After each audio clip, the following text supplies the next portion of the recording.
Hey guys, welcome here with Beth Meyer again. We're going to talk today just about the compound effect and what the little things that we do each day, how they can multiply over time. So, a lot of you maybe have heard or read the book from Darren Hardy called The Compound Effect, and it was just about 1% improvement over these, from day to day activities, how that's just a drastic uptick in productivity and excellence in different areas of life. And Beth and I were talking. We thought this would be just a good topic for a video. And then we want to talk about something we've got coming up next week. It'll be Thursday, the 31st. We're going to do a little strategy session for anyone that would like to join.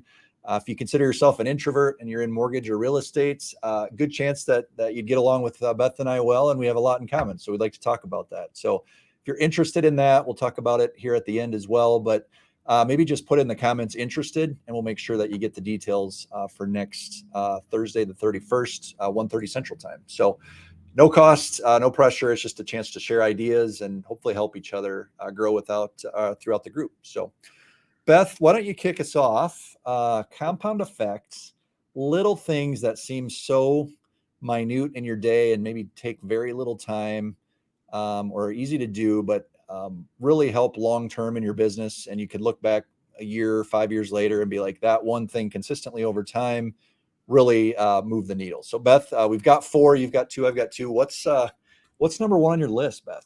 Sure. The first thing that was on my list and a very good introverted task for me was I had a business coach when I first got in the business who had encouraged me to start a newsletter and basically said, you send it out every month, but don't you ever skip a month. And that sounded like a very good introverted task because I could just type it on my computer and mail it all out.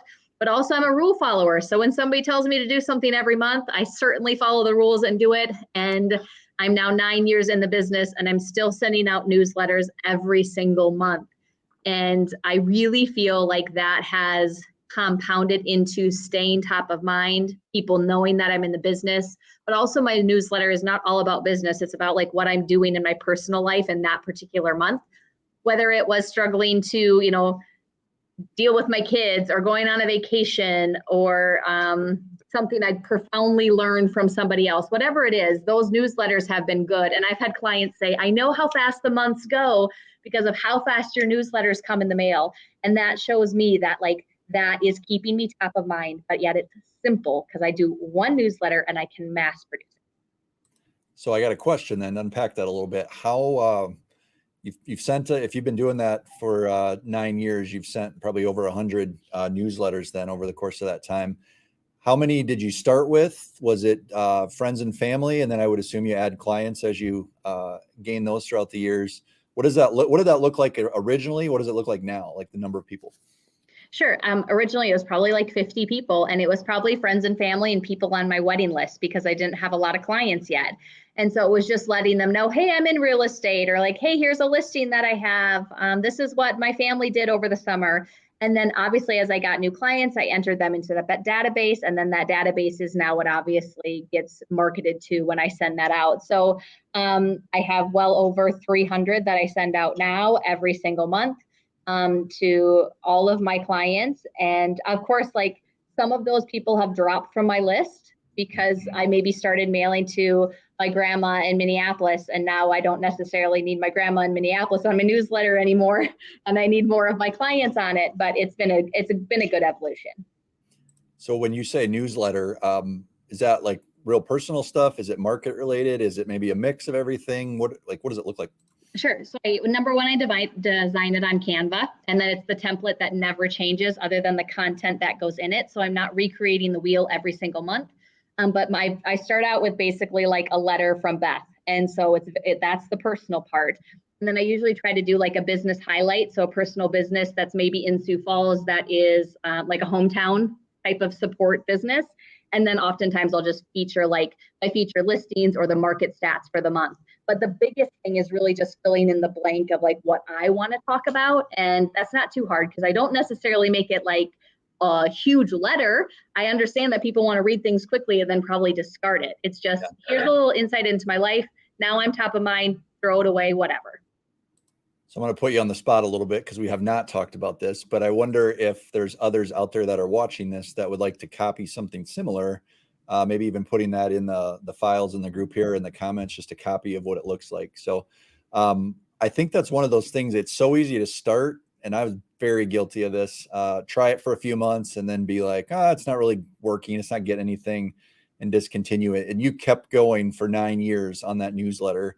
Probably tough to know the stats at the top of your head, but would you say there's been individuals that have reached out and said, like, I get your newsletter, that's why I'm reaching out?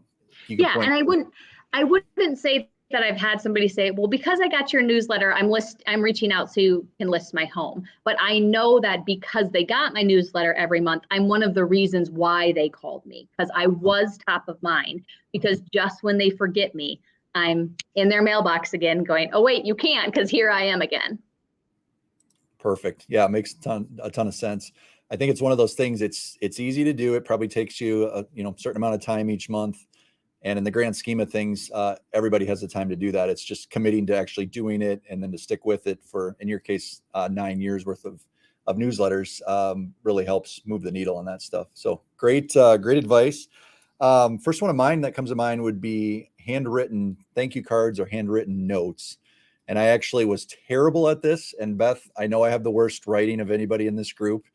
I would challenge anyone to be worse than that. But the feedback that I've gotten, I started this the beginning of 2023, and I told myself I would do 5 a week. So one a day, one each weekday. Sometimes I'll be behind, so I got to catch up. Others I can get a little bit ahead. But through August, on track, and just the feedback that I've gotten from teammates here at the bank, partners that we work with, customers, all of that, like nobody does it anymore. So it's not only is it it's unique, but it carries way more weight than sending a text or a message on social media or an email or anything like that. So I would encourage anyone to do that, and your handwriting should not be the excuse as to why not. It probably takes, I don't know, a minute, 2 minutes to do each one. So you're talking about 10 minutes a week, and it could really set you apart. So one of those things, again, it's easy to start and then to stop after a few weeks and then just forget about it.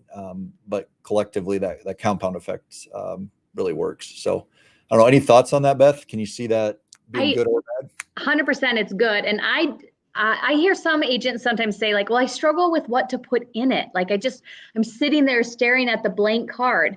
And my response is like, it can be anything. It's like, hey, I saw that the Bears played the Vikings last night, and when they won, it killed me. And I thought of you, like, glad you have a team that's finally winning. And then I send it to you. Like, Sure. it can be anything. Just like the whole point too is just to be genuine, authentic, but then not overthink it and just write something down that's true to your relationship with that person. And it could be like 3-4 sentences. It fills up a thank you card pretty quickly. And if you're really stuck, hit up Chat GPT, tell them you're a realtor, tell them you're a loan officer, and you're sending a thank you to whomever. It'll give you even a script of what to write. So don't let that be the excuse. It's super easy. So I'd highly recommend that one.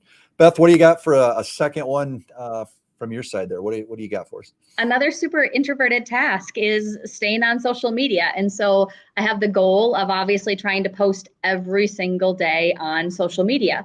And for me, I usually break it down by, like, Monday is always a quote or a motivational quote. And then Wednesdays always, like, usually try to be a tip if I have one. But if I can show up every single day, then again, it's remaining top of mind. It's obviously, for me, I'm comfortable incorporating pictures of my family and what we maybe did over the weekend. Not every person is comfortable with that, so that's fine.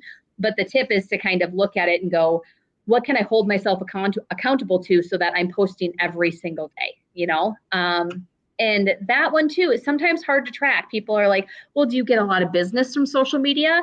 And sometimes it's like, well, I don't necessarily get phone calls that are like, hey, I saw you on social, so I want to work with you.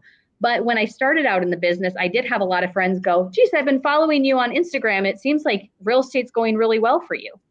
Like, maybe I'd only sold 4 houses, but like they kept seeing me on social. So they thought that obviously business might be good. And again, then I'm becoming a reliable and trustworthy source in my profession. Perfect. And you know what?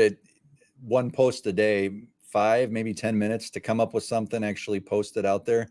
we can spend 5 or 10 minutes scrolling through aimlessly reading stuff that is like the time really is not the issue. It's just getting in the habit of continuously doing it, which I think is the same with all three of these so far. So excellent, excellent point.